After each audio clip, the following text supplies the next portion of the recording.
Всем привет! Кокраш на связи. Я сейчас нахожусь в городе Якутске, но завтра я уже вылетаю в Улан-Удэ. Там я пробуду, к сожалению, недолго. И на следующий же день я отправляюсь в Монголию, в город Улан-Батор. Там у меня дела некоторые. Вот. И я хочу снять об этом влог. Уже завтра я проснусь и пойду на самолет. Я пока что в Якутске. Хотел бы рассказать о своих новшествах. У меня новый телефон. Надеюсь, камера не так сильно трясется. Также я поставил разрешение, посмотрел влог на ютубчике и поставил разрешение HD 60 кадров в секунду. Также вы, наверное, уже заметили, что качество моего голоса немножко другое. Все четко, ветра не слышно, потому что, смотрите, у меня есть микрофончик. У меня появился микрофон.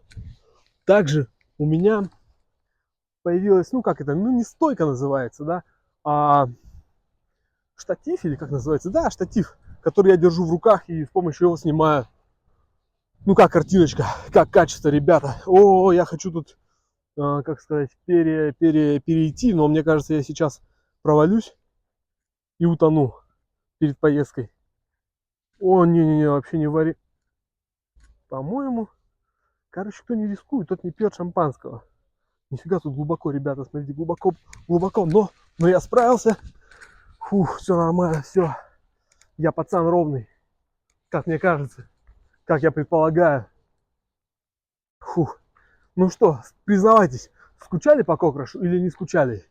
Если скучали, ставьте лайк. А если нет, то можете просто выключить это видео. И все. Город Якутск, Республика Саха-Якутия. Ну что, я уже в порту, ребята. Все, скоро вылетаю. Ребята, всем привет. Ну что, я в Улан-Удэ, прилетел на самолете, авиакомпания Якутия. Самолет назывался Суперджет Василий Манчары. Вот. Ну, я летел с пересадкой Якутск, Красноярск и потом Улан-Удэ. Ну, грубо говоря, на весь путь у меня ушло примерно, ну сколько? Часа 4, по-моему. Вот.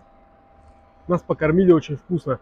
Вроде как билеты я покупал на авиакомпанию Аврора, но, ну как сказать, когда вот я зашел на борт, проводницы такие вышли и говорят, типа, мы рады приветствовать вас на борту самолета, там что-то, авиакомпании Якутия. Я подумал, вау, что такое, что случилось, может быть, они ошиблись.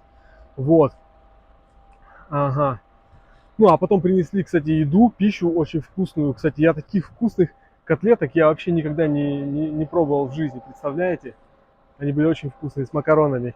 Интересно, у авиакомпании Якутия есть столовая, чтобы можно было туда приходить и кушать эти котлетки? Ну вот, и когда я кушал эти замечательные вкусные котлеты, там мне попалась помидорка, я ее так подцепил вилочкой. И она была настолько водянистая, что она как бы взяла, брызнула мне на штаны. И 3 капли такие красные получились. Я не знаю, видно, не видно. Вот они, кстати, эти капли, да? Вот, ну я такой сначала расстроился, потом подумал, ну ладно. Взял салфеточку, и пока я искал обычную салфетку, нашел салфетку спиртовую, со спиртом. И вспомнил одну историю интересную. Наверное, многие слышали такую историю, когда, допустим, человек, который, ну, уже давно воздерживается от алкоголя, он, как сказать, пробует, допустим, кумыс, да, который хорошо забродил, и чувствует этот вкус алкоголя и срывается, и начинает пить, там, пьет неделю, пьет месяц. Вот, я слышал более лютую историю, как раз таки связанную со спиртовой салфеткой. Однажды человек там, ну, закодировался, все работает, да, его отправили в командировку, и как раз таки он летел в самолете, покушал и решил руки протереть спиртовой салфеткой.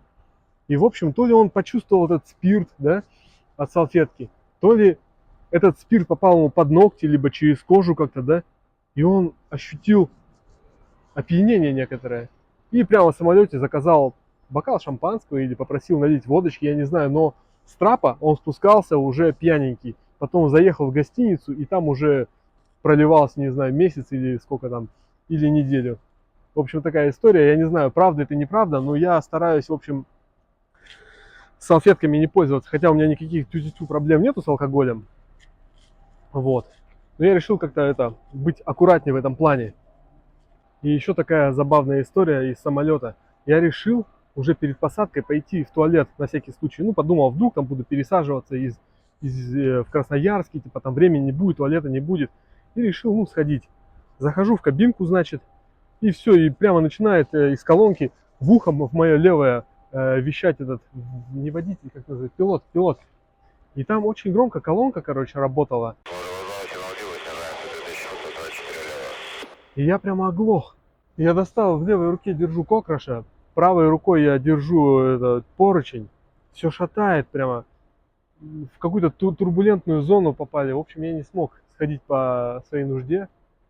В общем, такая проблема. Ну, я не знаю, может быть проблема в дикторе, может быть проблема в турбулентности, а может быть у меня какие-то проблемы, я не знаю, может быть нужно провериться. Но, в общем, не получилось. Короче, ну я еще боялся, думал, сейчас начну это делать, грязное дело, да. Ну, не такое грязное дело, а вот такое, как бы, нужду справлять. Вот, и вдруг, как бы, пролью нечаянно на себя. Вот о чем я подумал, короче. И еще, знаете, что я узнал? Вот смотрите, сейчас наверняка вы восхищаетесь моей картинкой, потому что, во-первых, у меня новый телефон, во-вторых, камера, да, и в-третьих, как бы, свет очень хороший. Все потому, что я узнал, что идеальное время для съемки это примерно закат солнца. Ну, не такой прямо лютый закат солнца, а примерно 8 часов вечера, 9 часов вечера, прямо как сейчас. Смотрите, ничего не слепит, ничего не отражает. Как вам картинка? Все, завтра я лечу в Улан-Батор, в Монголию. Потому что я билеты уже купил и так далее. Все, peace.